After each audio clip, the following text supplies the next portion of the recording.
Today we're talking preschool. Stay tuned.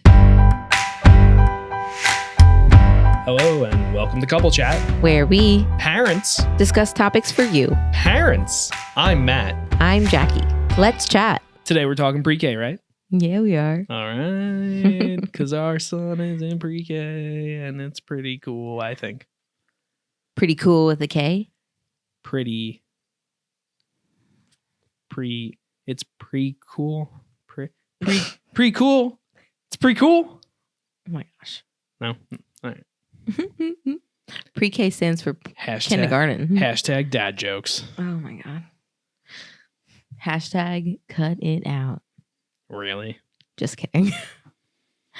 Cut That's it out. That's the early 90s Jackie coming out. Yes. Anyway, so today we're here talking pre-K, and I just wanted to say how excited and happy and proud I am of our baby boy. I mean, He's not a baby anymore. He's not. It's crazy. For those of you who look back into the past of Here Are the Hahns, you will find some content of our little alien-looking silly baby boy with his Jack Nicholson eyebrows and his cute little face. And Yeah.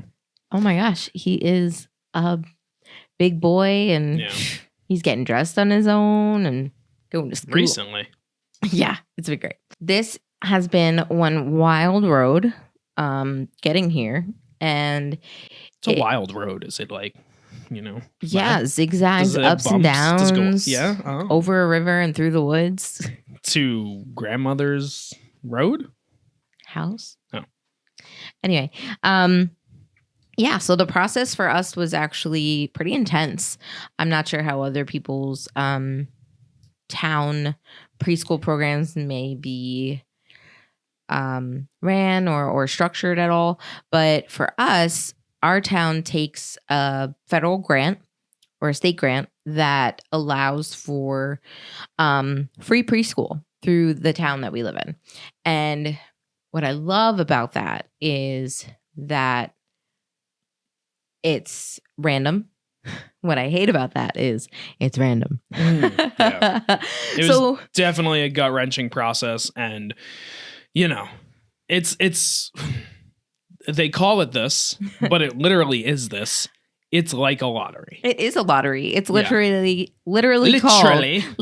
called the pre-K lottery. Yeah.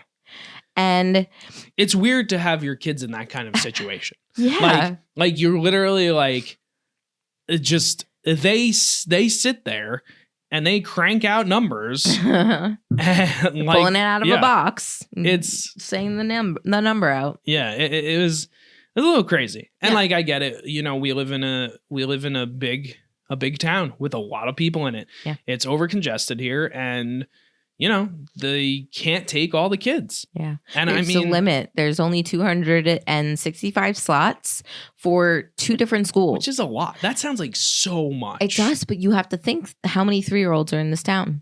Mm-hmm. 3 to 4, actually, because 4-year-olds are also in the lottery. Yeah. So, the coolest thing though is, and see, this is good for us, and it sucks because you gotta like think about the families that didn't get in, and you kind of feel you do feel bad. Mm-hmm. There are other options out there. Like we have 2 sets of friends with young kids in town, and they both, whether they meant to do it or not do the lottery, neither of their kids got in, but they found a school that is reasonable, way more reasonable than daycare. Yeah. And, they're only paying a small amount of money a month for their kids to go. But honestly, like for the parents, and I get it, being a lottery system makes it equal. It's like the Hunger Games. Look, at least it's equal, right? That's what we all want. And there's no battles. Equality. But anyway, so it's just, this is how it is, like the 1%ers in town down to the, the people that don't have a lot of money. And unfortunately too, like you were saying, private pre-K is and can run expensive or a little bit less expensive than daycare. But unfortunately, there is a wait list, and the wait list is another 200 slots. Right. There are kids on this wait list that are 201 or 200 that likely will not get into the school. You're probably better off living in a small town, honestly. Yeah. Who knows? I don't know how their programs are run. But anyway, so with us, this program is offered to the town, and you really kind of have to be in the know to find out about it, because a lot of the kids in our son's preschool or daycare class, I had mentioned to the parents, like, oh my gosh, Nate got in the lottery. Did your kid?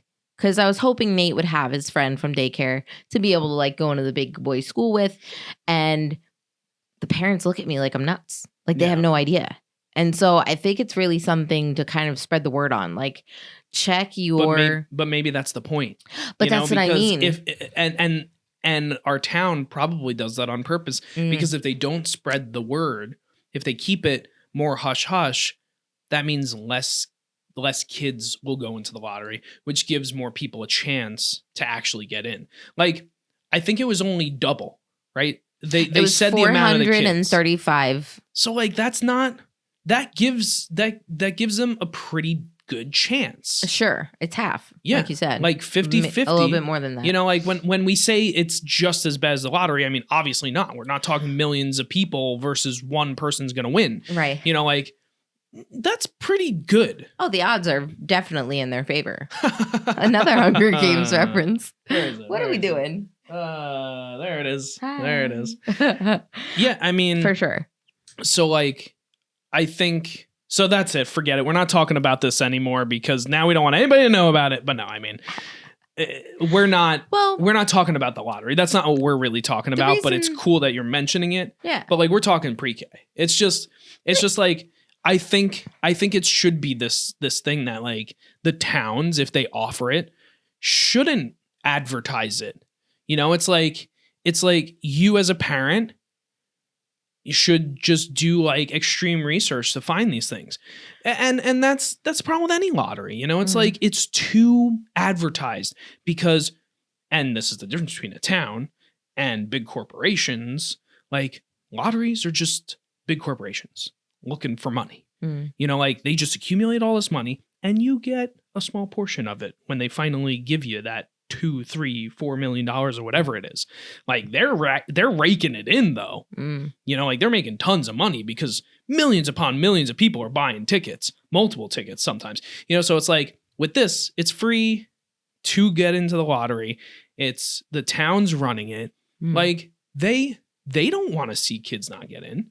No. You know? So it's like they're giving the opportunity for it to happen, but they, you know, for them, it's like they want everyone to have a chance. If it was if we had the space, if the town was big enough, if there were enough people to go around, like I'm sure they would love to have everyone in daycare or in pre-K. Yeah, sure.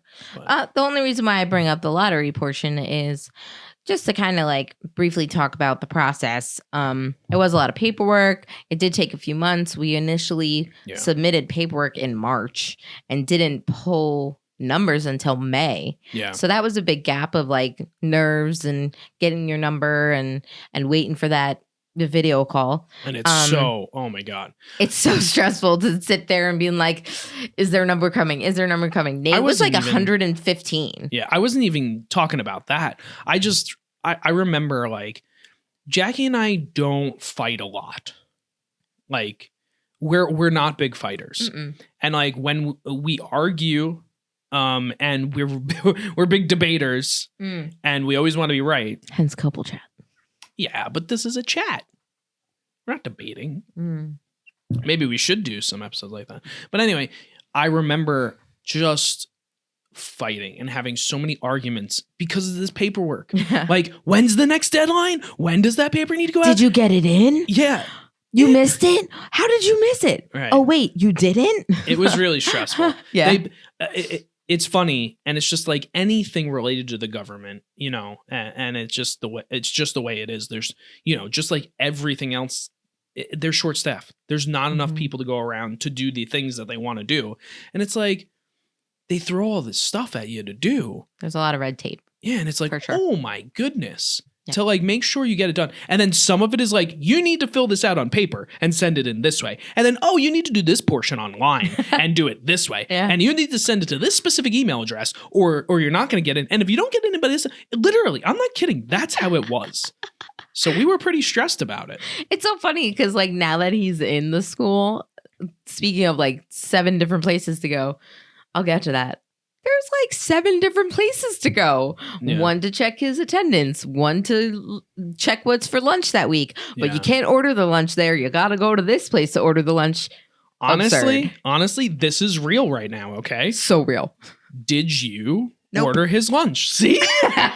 See? And that's a real question because I haven't talked to her about it. And honestly, if you don't do it by a certain time, afternoon on Thursday. Yes.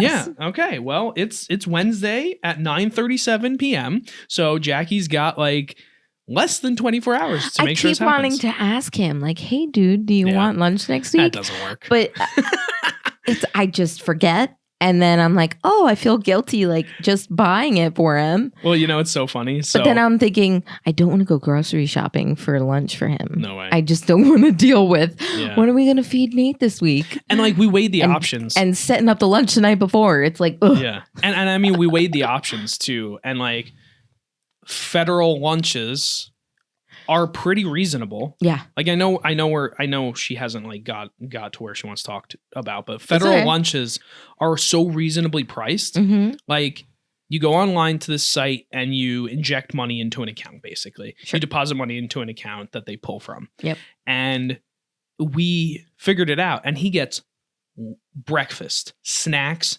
lunch, all for $5 a day. Mm-hmm. Like the price of groceries today to like do that for him, it didn't make sense. So like $25 a week for this kid to eat everything at school. Mm-hmm.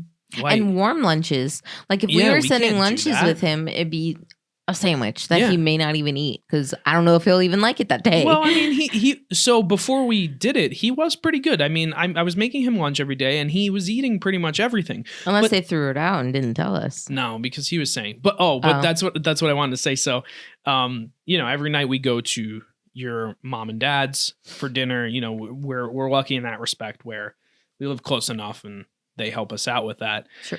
But she asks him every day. She's like, "So Nate, what did you eat for lunch today?" So today he said nothing. So to your point, I want to ask him. I want him to tell me. You know, I want him to pick.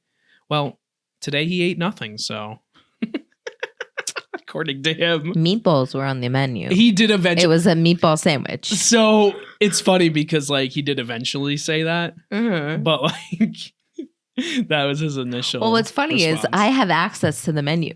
So Yeah. I can actually see exactly what he's offered that day. Right. So I can be like, nothing. Or like, is he fibbing? Like, oh, I ate whatever was for Monday today. And it's like, did you though? Yeah. So I love that. But yeah, we are way off track. But That's I okay. love it. Yeah. It's great. It makes you feel really good because we really are passionate about our son's education and his comfort at this place. And I think that's It's I think just that's great. also why I wanted to talk about it because or chat about it because I know Couple chat about it. I know for us the pre-qualifications and the lottery beforehand. The pre-qualifications. The pre-qualifications. The pre-qualifications. You need to stop with the dad jokes. Pre-qualifications. There we go. Pre-qualifications.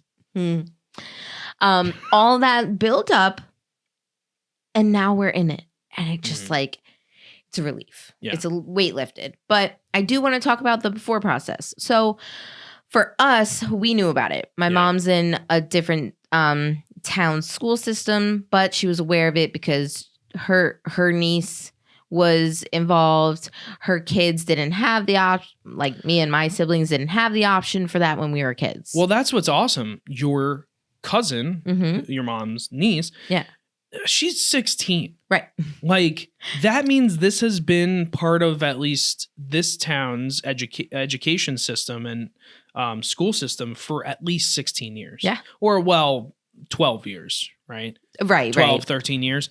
So, like, that's awesome. It's a program that, like, it has legs. Mm-hmm. They figured out how to do things. Mm-hmm. Like, it really makes sense. And that's why, like, even to the earlier point, like, 400 kids is still a lot in a town, Mm-hmm. you know, and there's more, like you're saying, there's obviously more that don't know about it, but enough people do know about it where you're given a 50-50 chance. So, right. I mean, they could even be on the outskirts of town. I really don't know all the kids and like where they're coming from at the daycare. You had to have in our town, you have to be in our town to get in the lottery.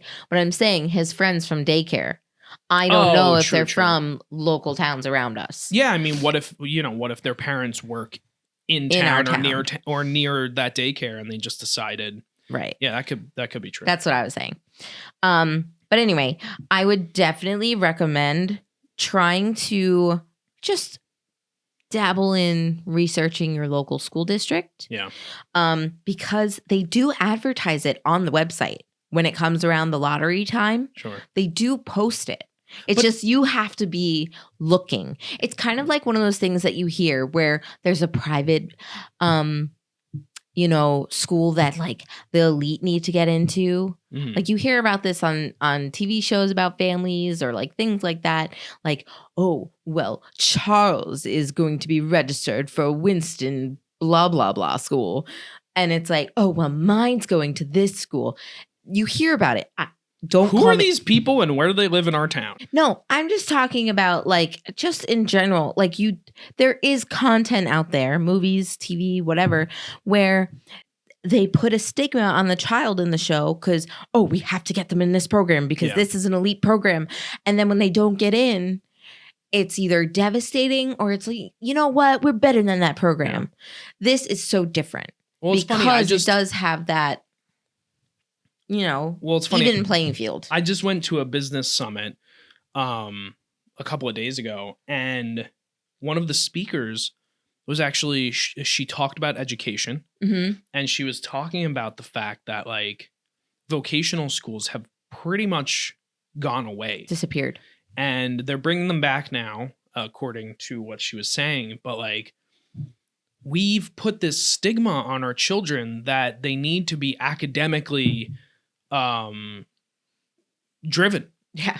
And that's killing the working force, and that's killing, these jobs that we need, mm-hmm. Electricians, plumbers, contractors, like all these types of people. We still need that. Mm-hmm. We still need that. That's the backbone of our country. And not every kid is academically driven. Right. Like, I mean, I would even consider myself, I'm a creative person. I'm not super academically driven. Like, it's a different side. There's like 3 sides to this coin. There's not 2 sides, but like you have, vocational, creative, and then academic. Like, there's my brother, for instance, like, he's not academically driven either. Mm-mm. And he went to vocational school, and he is a painter for a collision, an automotive collision. And like, he grew to that, and he makes a pretty good living, and he loves it. Like, he loves that job, but he wouldn't have never done that if he was forced into academics. Right. Like, he would have never done that if he was forced to go to like a magnet school and then go to like some fancy college or whatever, and then have debt like we do. But like, it's coming back. Yeah. But like, to your point, it's kind of drilled into yes, you see it in entertainment, but it's drilled into us as a society. Mm-hmm. And I think our generation is realizing that it's not a necessity anymore. Like, you don't need to go to college these days to get a good job. Yeah. To have a good career path. And like, there's other ways to do things. Yeah. I mean, content creation in itself, if you start doing this and you're consistent with it, that could be a job. And you don't need to know anything to do that. Right. You just need to do it. Mm-hmm. That's like the most important thing. You need to have the aspiration to want to continue doing this. Right. But, like listening to her speak about that, it's just interesting. Like, people are starting to rethink this whole thing about education, and like we never thought about private school. It's not something we even like, and you know, maybe it's partially like, oh, where we sit in the economy, it's like, oh, well, you know, private school is just not something we could afford. But like, to me, we both grew up and went to public school. I mean, I know early on. I started in private school, but it just wasn't financially responsible for 5 children in a private school for my parents. So they moved us all out of the private school they were paying for 5 tuitions for, right, and to a public school system. Yeah. And we did all right. Well, for me, my father was doing really well in the 90s when I was young and was going to school early on, but I went to public school. And like, as far as I know, my parents never had a thought of like, oh, our son should be in a private school because we can afford it. Like, that was never a thought to my parents, as far as I know. Yeah. And realistically, I had a pretty decent education. The school system in my town and my county was phenomenal. And like, I had great teachers. We did really well. I know some very successful people that came out of my high school and then went to great colleges. Like, you know, we live in a pretty good state that have really good schools and great colleges. And like, continued education. Yeah, for sure. Whether you go vocational or not. Our vocational programs back when we went in high school were great. Yeah. People were coming out of there left and right. I mean, my sister went to cosmetology school. My brother went to audio school. Like, we did these things. I went to a performing arts high school at first. Yeah. I left because... reasons. That's another story, which we could talk about. Sure. But I mean, realistically, we don't have to be coy about like, we're not going to tell you the town we live in, but we live in New Jersey. I mean, we don't have to, you're going to You're going to know we live here. Because we talked about Storybook Land in a previous episode. True. And we're going to talk about other things.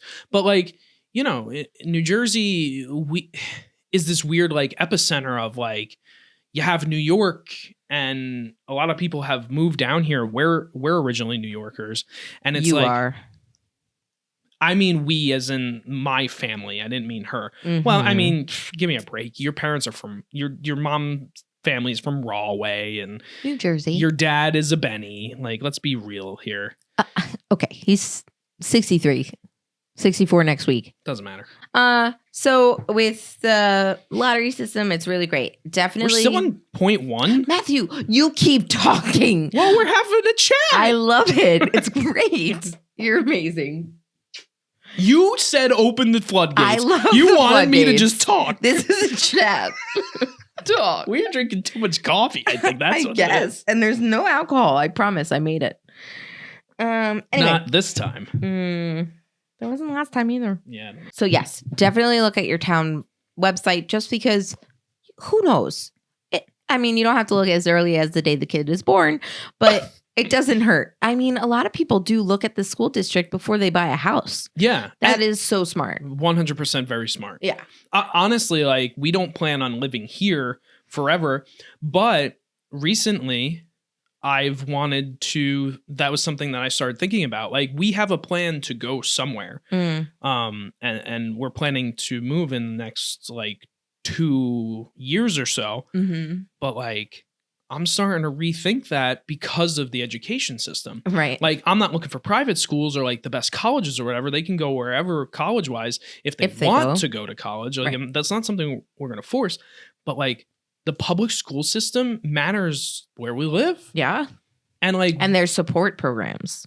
That's what matters. Yeah, true. Their education. Yeah. Because certain towns in certain states are not.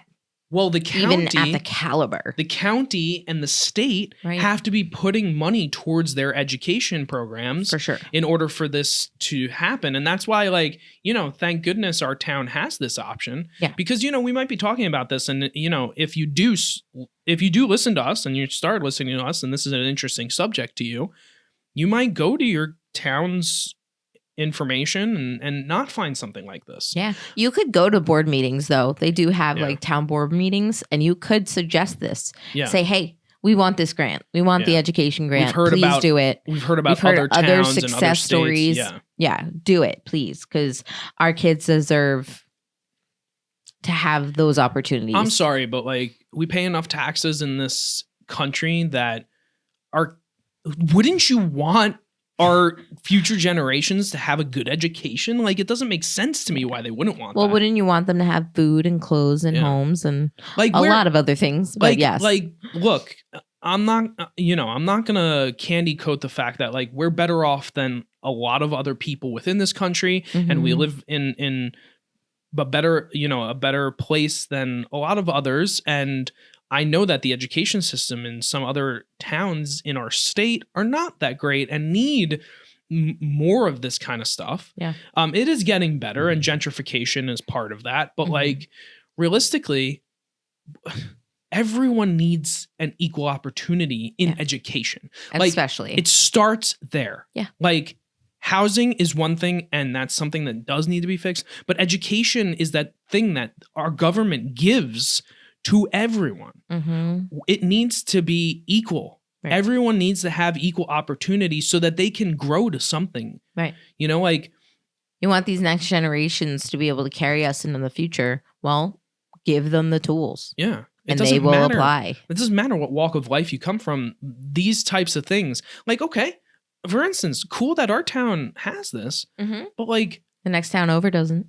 The town over from there doesn't. Yeah. So I've been talking this program up, and you know, at our local classes and things that we're doing with the kids that are extracurricular, I'm talking about it with the parents, and they're like, "Oh, well, I live in this town and we don't have that. Yeah. I wish we did though." But are you sure? See, this is the thing. That's what I mean. It's I don't know. Advertised so well. Right. So what if they do and they never really looked into it? Like, it's really hard to say. You know, we would have to do research on every town in the state to really know if they do. Yeah. But anyway. So, with the pre-K program that Nate got into, it does have some really great perks. Not only does it have that lottery, where he does go tuition free. The only thing we have to pay for is hot lunch or just lunch and breakfast there, which is whatever pennies compared to daycare. And our which will be another topic. Right. We might as well talk about groceries too in another topic. But you know, what's great about it is they understand this is a new environment. This is a new place. This is a new structure. Because some of the kids that are in Nate's class were home this whole time. Their moms or dads were stay at home. We live in a post-pandemic world. Right. And a lot of these kids have never even interacted with other children in this kind of setting. Yeah. Or you have kids like Nate who have been in daycare for a while. Right.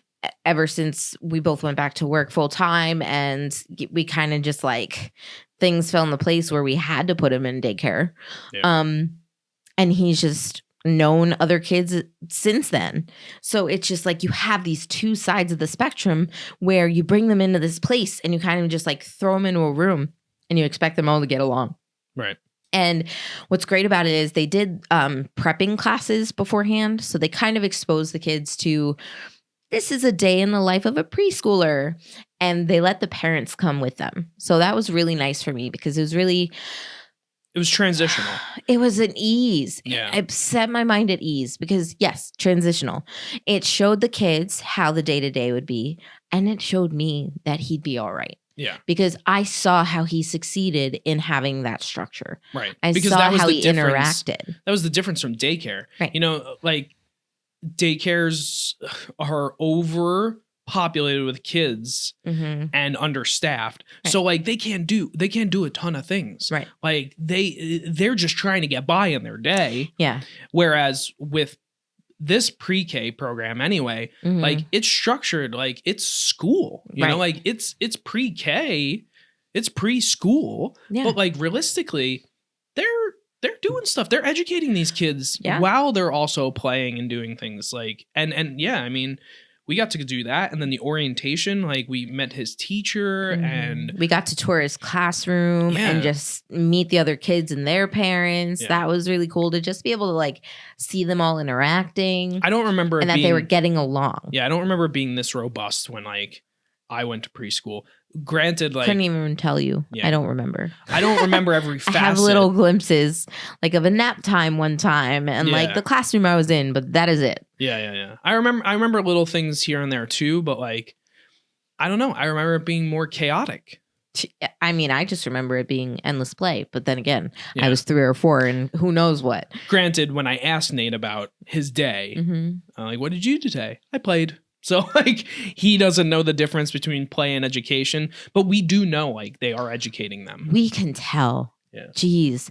It's not even been a month and this kid has changed drastically, which is kind of getting into like one of my next points. His behavior has changed so much. He's getting so... He's gentle with Emma. Yeah, he's very smart. He's very clever. Yeah. He speaks very well. And he did before, but now he can actually like tell stories and pretend play and have dialogue like his dad. And it's just like so cool to be able to see that. And I know it's because of this program. Yeah. Because he has not only the exposure to structured days where it is educational days, but other kids who may be a little bit more advanced than him in that. And he's soaking that information in, or he's exposing other kids to it. And it's like, I can only imagine what these other kids in his class are learning from him and taking home, good or bad. Sorry. We've had some, bad things come back, but toddlers are toddlers. Like he's still technically 3. A toddler. Literally, his teacher has said to me, okay, he's 3. Right. And them too. Like, yeah, she lets us know about things, but it's like, it's just because like, hey, you should know about this. Mm-hmm. Talk to him about it, but don't be so rough on him. Like he's going to do these things. Yeah. They're going to do these things. Yeah. And she said too, it's an adjustment period. Right. Like one of the incidents happened on the first day. Well, it's an adjustment period. Yeah. He had an accident. Well, that's going to happen, And it's just things like that. And for me, it's nice to know that he has this support system because the teacher is so open and communicative with us. Yeah. We are hearing from her daily. Yeah, well, literally daily. You haven't really got to it yet, and I know you're getting there. Yes. But like the things, the platforms that teachers have now to communicate with parents is phenomenal. Like parents. But like it blows my mind. Like, I'm a pretty tech savvy person and I've been on top of technology, since a young age. Mm-hmm. And I'm always looking into technological advancements. Like I didn't realize how technologically savvy and advanced the education system is becoming. And granted, this is something else that actually was talked about at that business conference, but like, granted, again, it all depends on the scale of where you are, because unfortunately, like other education systems might not have this kind of stuff and might not have these things accessible to them. Right. But, we're lucky enough to have it. Right. But like, there are so many platforms that allow us to feel like we're part of everything. Like it's not just like, all right, Nate, go to school. I'll see you in 5 to 6 hours, and I don't know what you're doing or what's going on. I just got to go to work and do my thing. Yeah. Like I feel like we're connected, even though like it's not daycare and we don't have cameras and we can't watch every freaking thing they do. Yeah, but even then, like we get so many pictures that it's nice. It eases my mind for sure. Yeah, but I like it that way because it's like little bursts of like, oh, what is he doing? Yeah, that's cool. I agree. And so what I was getting to was there's a lot of behavioral support for him, for his friends. I mean, for the whole program itself. They have the child study team. They have PERT, which is another program that they use to support the teachers, the parents, and the student to kind of succeed. It's like a preparing program before getting to the child study team. So child study team is a program in our school specifically. It's probably in other ones, but it's a group of professionals in behavior, speech, social workers. There's a few different people involved in this group that kind of assess your child. Okay. And it will give a personal improvement plan, a PIP. And in this PIP, it will follow them until they reassess. And if they need to adjust and continue it, they will. kind of like if a child is classified under like dyslexia or ADHD or something like that. That's what the child study team is really for. The PERT portion, which is right before that team gets involved, from what it was explained to me, was it's really a program that helps support the teacher to avoid getting to that point by giving the teacher the resources to assist with the student. And then if what the teacher's doing can't help or isn't working, she also provides the resources to the parent. A two-prong assist on the child and his or her development. Gotcha. So that's kind of why I really like this program, because they do have so many levels of resources and assistance and support for not only the child, but everyone in his village or everyone in her village. And again, these are like free. It's all included in the admission in the school. As soon as Nate won the lottery spot that he got, his daycare told me, contact child study, because he was having issues at the daycare. We weren't sure what was happening. I think he was just bored or overstimulated. Yeah, for sure. But again, chaos. There was just too much going on there. But with that said, as soon as I got to that child study team meeting that I had, I felt so much better, because they just kind of said to me, yeah, he's 3. And that was literally all they could say. Yeah. Everything I'd mentioned, they'd be like, okay, that's on point for his age. Right. Like, that's developmentally sound or makes sense. We even had an at-home person coming every Friday to assess him and like assist him. Yeah, like just to work with him for only like an hour. Yeah. But like, with her education and what she knew about children, like she was able to again assess him in a way that's like, hey, he's fine. He's 3. Like, these are things that are going to happen. And that helps us because like it helps ease our mind. Like, we're still new parents. Like, we've only been doing this for now almost 4 years in February. Yeah. It's like, we don't know. How do we know? Like, oh, is he supposed to be throwing that temper tantrum like that? Is he supposed to be doing these things? And like, we do whatever research we can. And like, we're stumbling through this just like I'm sure a lot of us are, and a lot of, people listening to this are.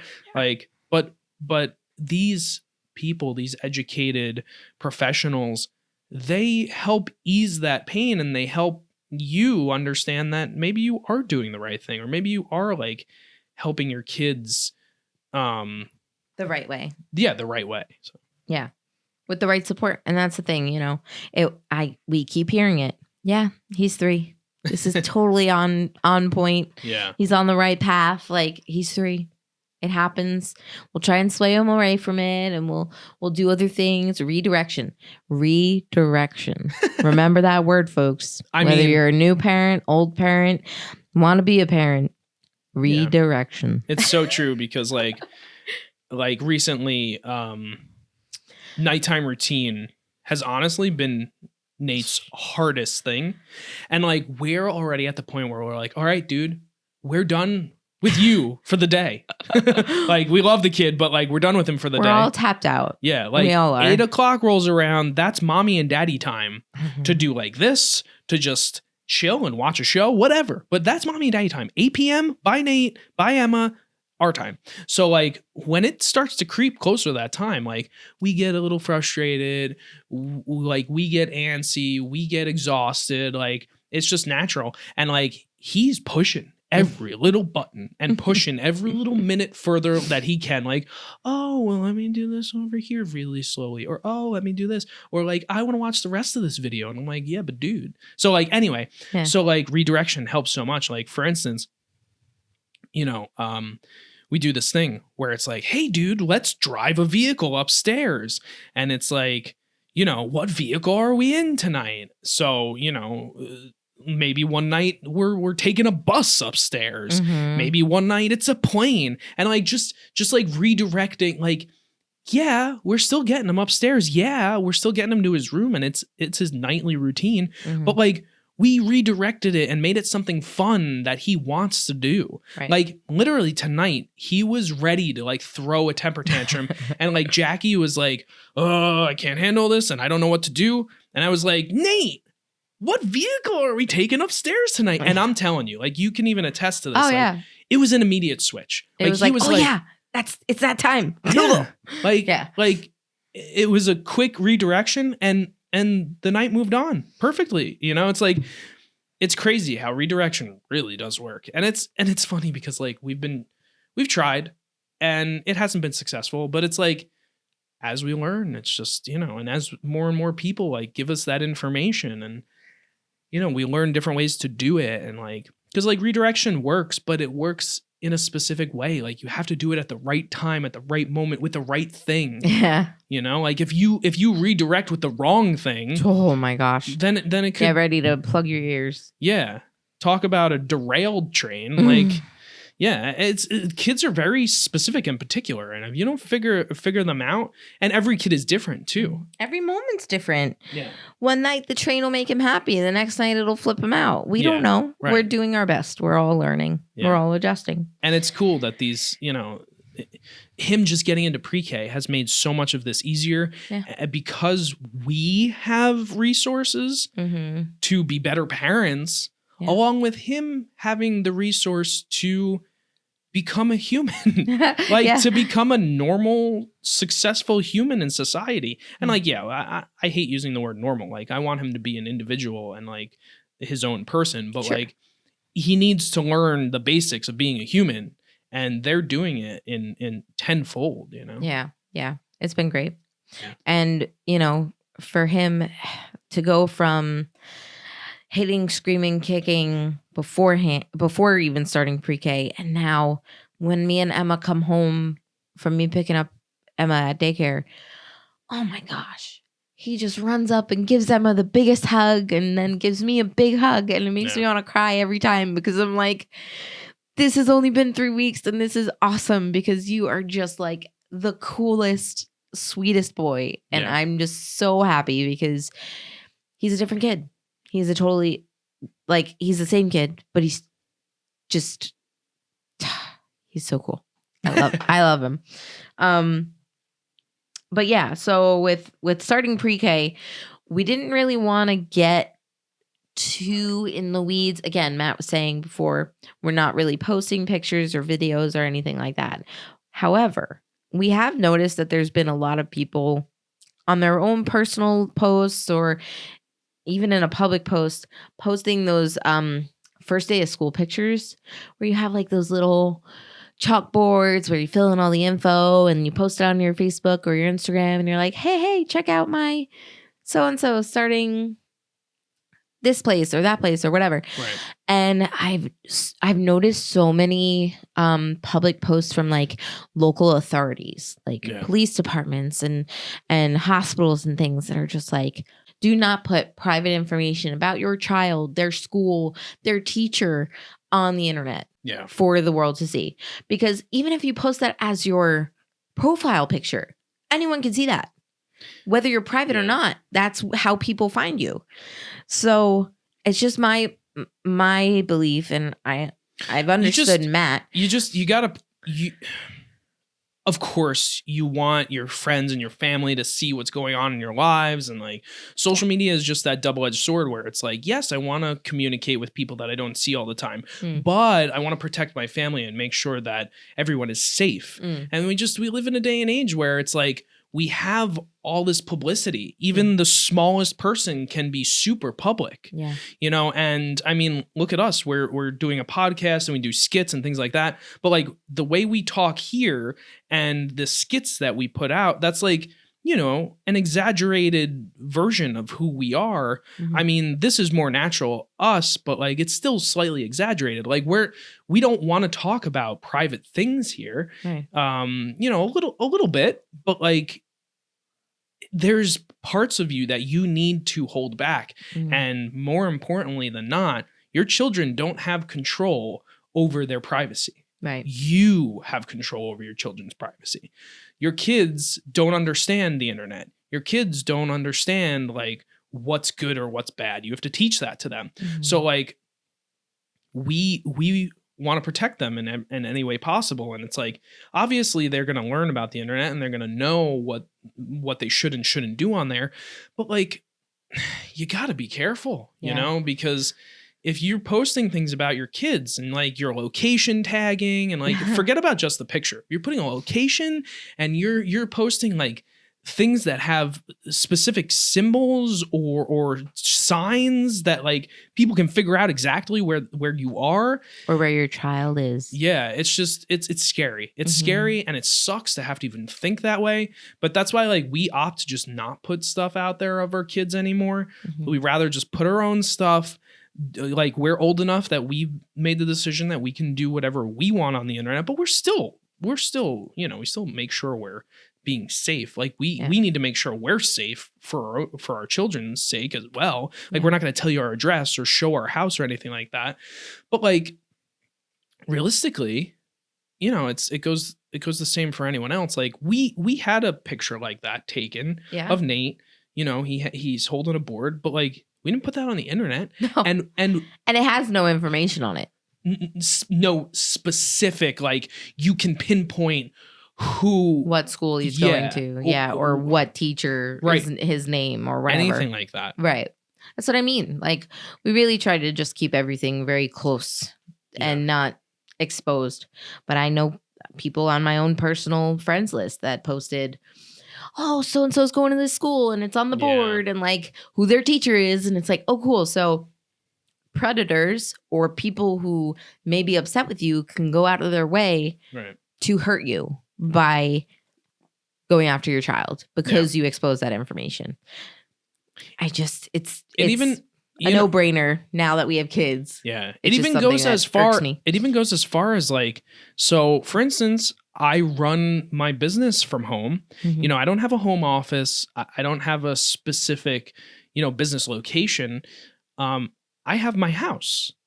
And if you go and search Hahn Films and you go on Google or wherever, Google Maps, there's no address attached to it. And the reason being is because it's my home. I don't want my clients or really anyone, because it's public business, anyone could just search it and find my information. I don't want them to know where I live. You know, like, obviously town's listed and zip code and everything, but like they don't know exactly where I live. And that's for many reasons, you know, like my business is important to me, but like they don't need to know my house, and I don't need to have an office to run this type of business. Right. And many of you who are running businesses from home, you should think about that too. You know, don't be afraid to not put your address out there. Like people don't need to know it. Just show the area you work in. Yeah. It's not necessary to have the exact pinpointed location. Right. If you do, you know, client work from home where clients come to you, like if you're a doctor or psychiatrist or something like that, like that's a different situation.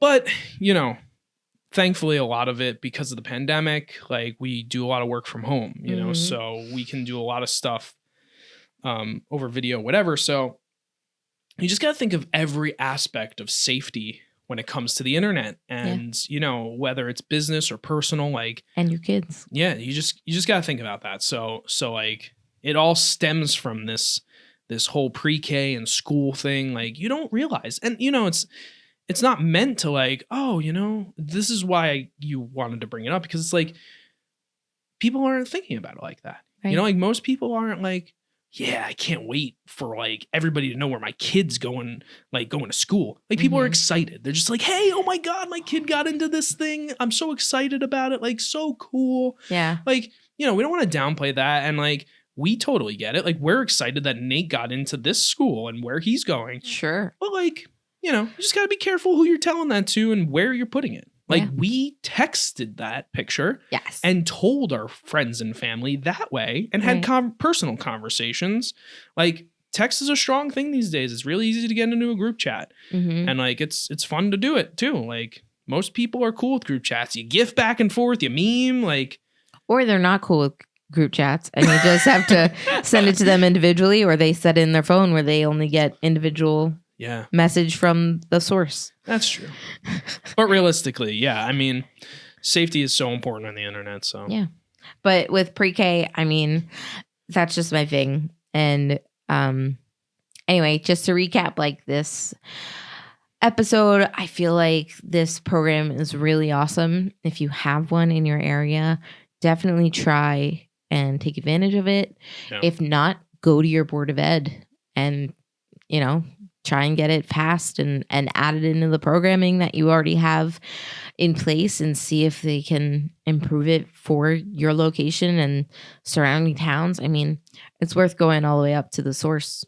But even if you don't have this specific like lottery or free education, like your kids, whether you're educating them at home or whatever the case is, like you need to get them in a public setting. You need to get them around other kids, taught by other adults. Yep. Like we had discussed at-home education for a while because we were planning on tiny housing.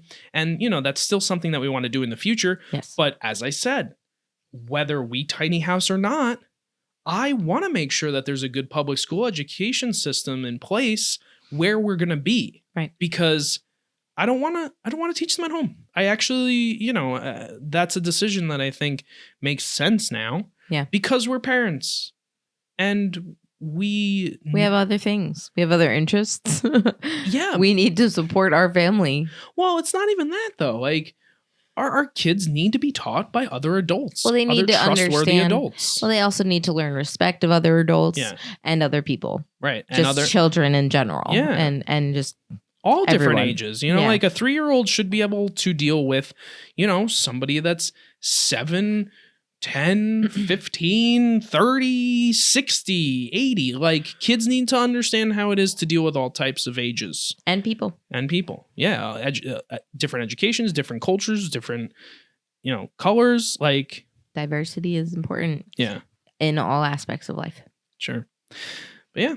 So yeah. Anyway. But yeah, so I mean, as you said, pre-K, whether it's free or not, get your kids out there. Yeah. It's the first stepping stone to, you know, your kids being around others. Yeah. Like at-home education is cool. I get it, but they still need something. They need some people to be around.